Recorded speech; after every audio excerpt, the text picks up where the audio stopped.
Gus Vickery, family doctor, here with a short video about the importance of proper breathing and how to use your breath to improve your health, improve your energy, reduce stress, and cultivate a sense of well-being. Now, this can come across as a boring topic, but it's not. This is completely up to you. You don't need any tools.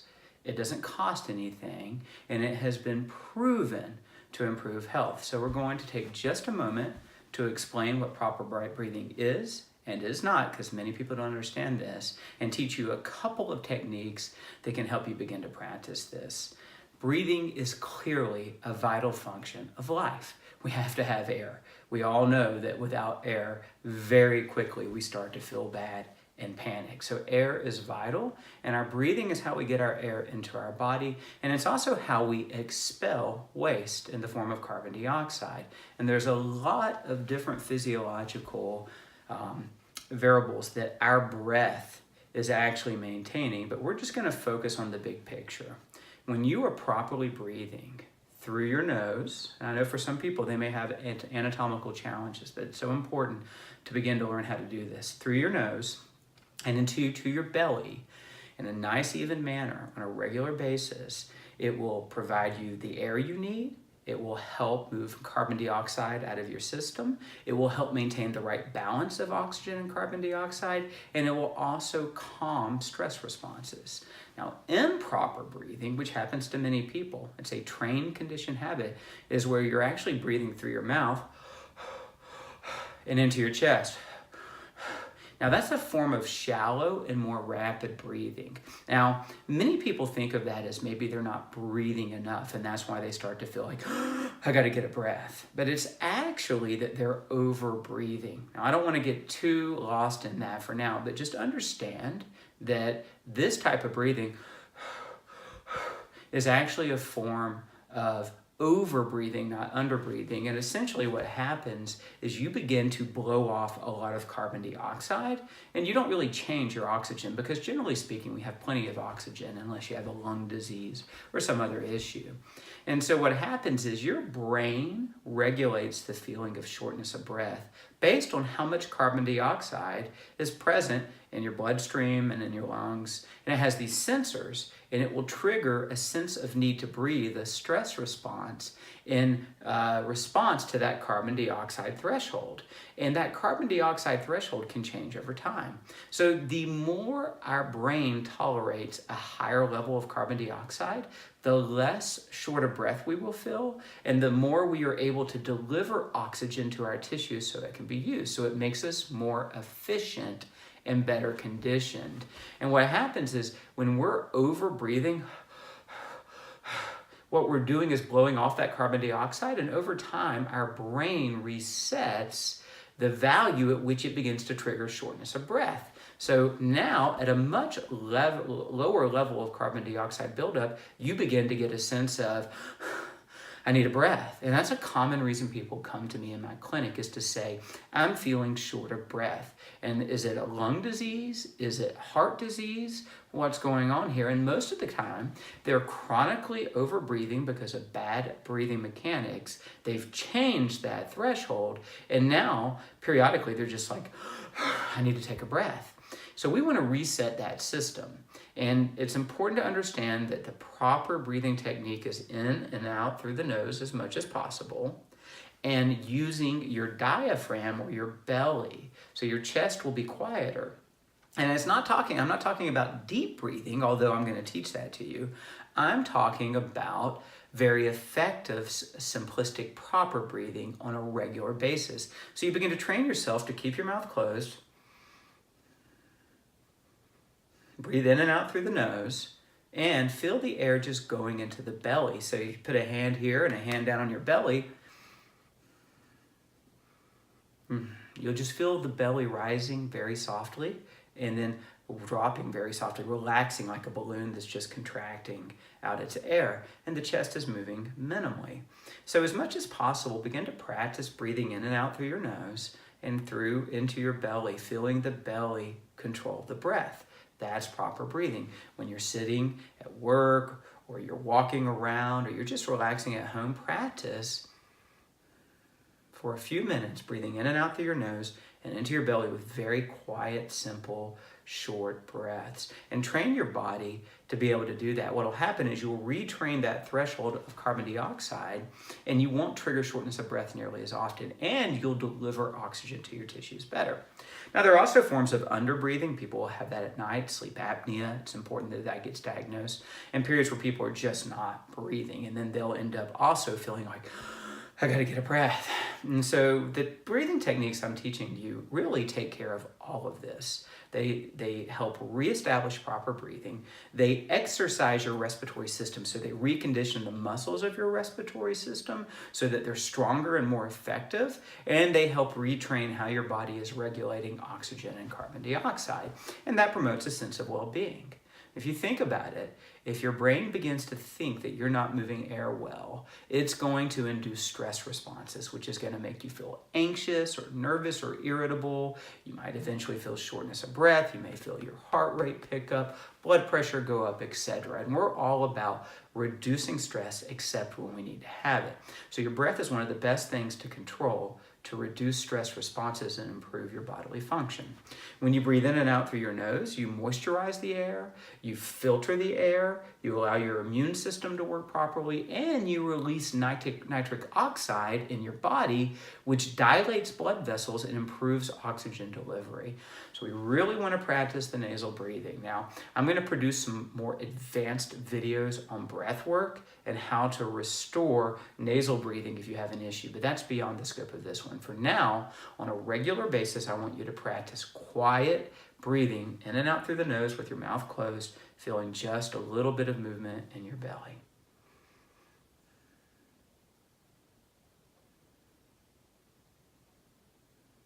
Just like that. Now, I want to give you a couple of breathing techniques, actually 3, that can also help you develop proper breathing. Now, the first is just deep, diaphragmatic, effective breathing. Right? This is a way of exercising your pulmonary system and your muscles, and it's designed to condition your pulmonary system. And this takes some effort. So this isn't necessarily how to relax yourself or get yourself to sleep. This is about how to exercise your pulmonary system, which is really good for you. But it will, because of the deep breathing, activate your parasympathetic nervous system and reduce stress responses. And we use these breath techniques to be part of our approach to mastering stress. It's very important to control the breath, among other things. So the first breathing is just deep, effective breathing for purposes of exercising the respiratory system. So there's 3 phases. Phase 1 is the movement of the diaphragm. So the air first starts by your diaphragm, your breathing muscle moves down, and you begin to pull air in through that process. And then you hit the limit of that. Now, I'm not talking about a lot of abdominal pressure. You don't want to be straining. You just want a very relaxed filling of air. And you should feel like you're going outward more than you are necessarily, up or in any direction. And so you're going to breathe into the belly. And then when you run out of room there, the next phase is to begin to use the chest. So you're using all these small muscles around your chest to expand your chest, to expand it, not to raise it, not to put pressure on your shoulders and back, to expand and move air in. So you finish phase 1. That could take you 1 second, 3 seconds. It just depends. And then you move to phase 2. And then you'll hit the limit of that. And I don't want you to strain. You'll be a moment where that's it. But phase 3 is you feel the upper airways, the upper lungs, up under the collarbones. And you're going to feel it can almost feel uncomfortable, like a little bit of a wheeze or a tightness in here. So 1, belly, 2, chest. And then 3 is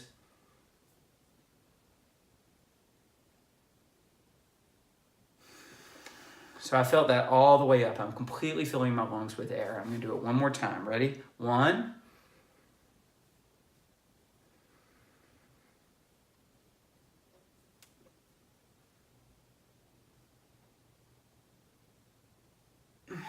And then expiration is just the reverse of those 3 things. Very passive, not forced. So you've breathed in 1, 2, 3. Do not worry about this if it's literally 3 seconds. If you haven't trained your body to do this, it may take a while. The point is not to feel like you got to get somewhere fast, but just to start doing this. And I'm only asking you to do this a couple of minutes a day. So you don't worry about how long you can do it. I promise you, once you start doing it, you're going to get to a point where you can breathe in for a very long time, 15, 20 seconds if you want to. All right? But then all you do is reverse it passively. So I'm going to breathe in again. And then I'm going to release it by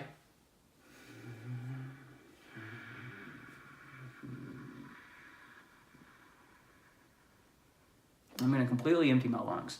I'm going to feel like my diaphragm is pulling back up and back. Almost like there's if I could picture a little ball in the middle, I'm pulling it up and back in, and I'm pulling in like this. And you can even get a little bit of a belly exercise with that. So that's deep, effective breathing, and it will train all of your pulmonary muscles, diaphragm, thoracic muscles, all of the neck muscles, so that you can take deep, full breaths when you need to. And you can get to a point with this where you're literally breathing in for 20 seconds and out for 20 seconds, back and forth.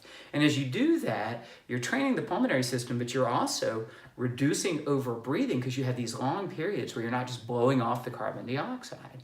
You can just do this a couple of minutes a day, maybe 5 minutes a day. Find a few minutes and do it. Once you start, you'll enjoy sort of the challenge, plus you'll enjoy how it makes you feel. And the other type of breathing I want to teach you is called box breathing. I give credit to where I learned it, a guy named Mark Devine. I give credit to him in my book. My book is Authentic Health. His book is called Unbeatable Mind, and he teaches this as a technique. I find this a very focusing, activating technique, so it tends to get you in a zone. And all you're doing is symmetrically breathing box fashion, meaning you inhale for a certain count, you hold, and then you exhale for a certain count, and you hold. It's really quite simple, and you could just do this for a couple of minutes right before you're about to engage in a task, or if you're sitting in a car, or you're just trying to gather your thoughts. It's very focusing. Do not worry about how many counts. It could be 3, 4, 5, 6, and those aren't necessarily seconds. It's just your count. So I'm going to do it relatively quickly so that I don't spend too much time having you watch me breathe. I'm going to use a 4 count, but it's not 4 seconds, right? So if you just follow me, and I'll give hand motions what I'm doing. This will be in, this will be hold, this will be out, this will be hold. And I'm going to start now demonstrating box breathing. And again, I'm going to breathe in and out through my nose with this exercise, okay? So here we go. I'm breathing out.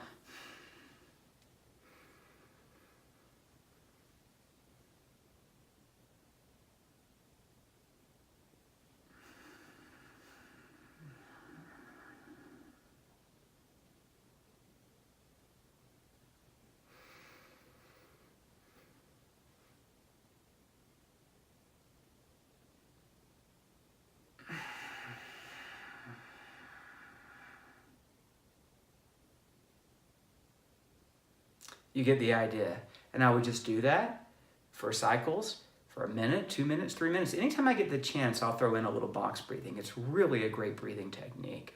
Also, I want you to pay attention to your posture while you do this. I am not doing this. I'm not doing this. I'm not doing this. I'm standing. I'm comfortable. My shoulders are in a neutral position, proper orientation. My chin and head are back. I'm not stooped forward. I'm not tightening up my stomach and arching my back and putting pressure. I'm in a very relaxed position. Everything feels free and easy. So this is meant to be relaxing and energizing, okay? And then I'm going to give you one more breathing technique. In my advanced series, I'll teach you a number of techniques that have different purposes and exert different influences on the body. But this video is just the simple. And for you, if you've never practiced this stuff, this is enough. This is really about all I do most of the time, although I have some other techniques I do practice occasionally.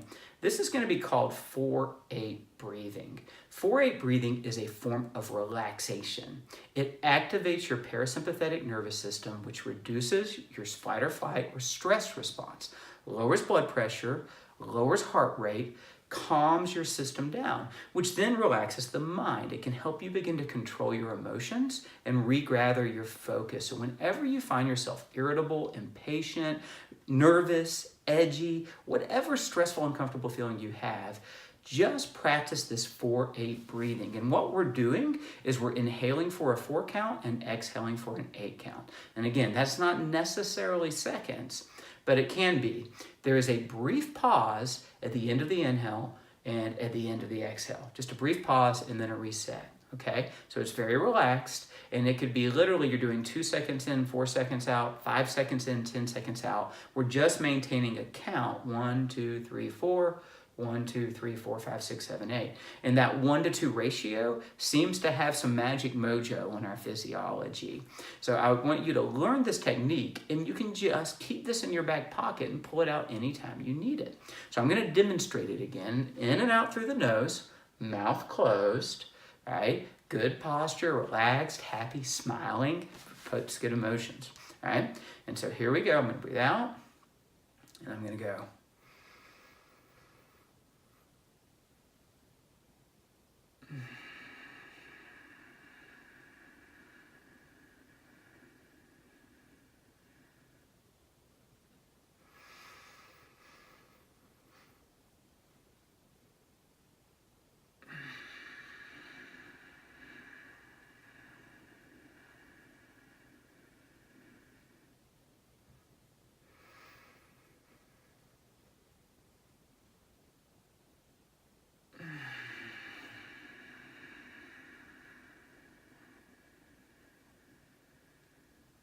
It's that easy.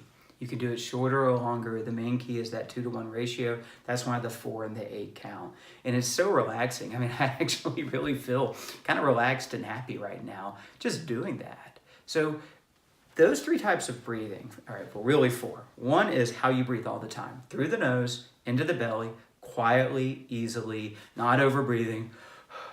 Just nice, quiet breathing. Practice this while you walk. I promise you it'll pay you back. 2 is deep diaphragmatic exercise breathing, meaning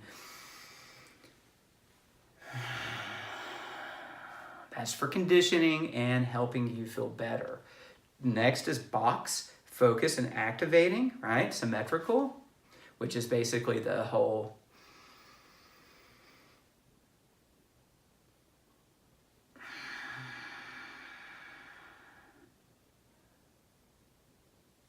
you get the idea. And then finally 4, 8, relaxation, stress response, all of that, right?